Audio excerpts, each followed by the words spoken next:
Good morning, welcome to another Convos and Coffee. It's February, so that means it's Love Month, and so I've got a special guest with me, my fiance, Simon. Hello everybody, grab your coffee, grab your tea, and let's dive into the Word of God together. Today we're looking at 1 John chapter 4, verses 16 to 21. Let's read together. God is love. Whoever lives in love lives in God, and God in them. This is how love is made complete among us, so that we will have confidence on the day of judgment. In this world, we are like Jesus. There is no fear in love. Perfect love drives out fear, because fear has to do with punishment, and the one who fears is not made in perfect love. We love because he first loved us. Amen.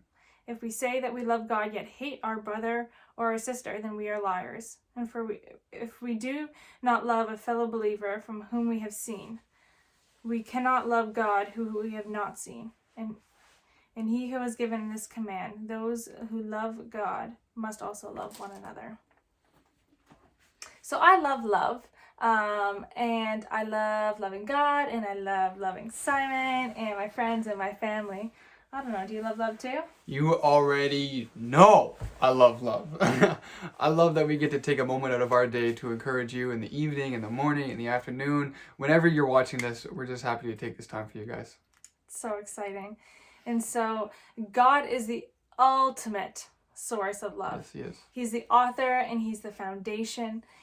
He is love, yet he is the one that created love. And we get to participate in God's love, and no matter what season we're in, if you're married, engaged, or dating, or single, you get to participate in the daily love of God that will fill you and give you confidence and boldness for all things. And so there are two things that I want you to take away today as we talk about love and continue in our fast. So, number one, you must first abide in God. Verse 16 says, God is love, and whoever abides in love abides in God. And so to abide is to wait for, a state of stable stance. And so when we become vulnerable with God and allow the Spirit of God to speak to us and guide us, then we can have that confidence that God has for us, given to us. And so God's love actually teaches us to hope in the fact and to trust in him that no matter what season, no matter judgment or death or just the worldly setbacks that we experience, to throw that off, to put it off, to stop stressing, because God can give us peace and he can give us boldness, and we can trust in his love because his love is faithful and it is shown through and his promise is there. And so remember that when we abide and we take time to hide in God's love and to wait in his presence and become vulnerable with him, that we can have peace and love and experience confidence in him. Yeah. So once we experience this love, what do? Well, we're supposed to love one another.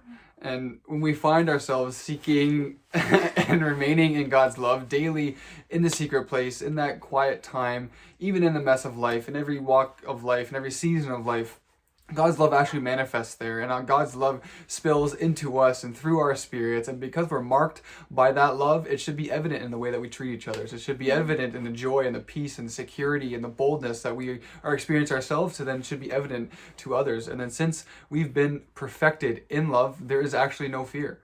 There is only freedom, there's only forgiveness, there's only breakthrough, there's only this beautiful adventure with God. And perfect love allows us to be willing participants in the advancement of God's kingdom.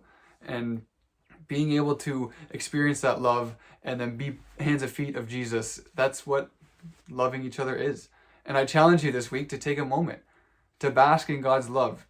Think about God's love, meditate on it, chew on it, and then think about how you can express that love to someone else.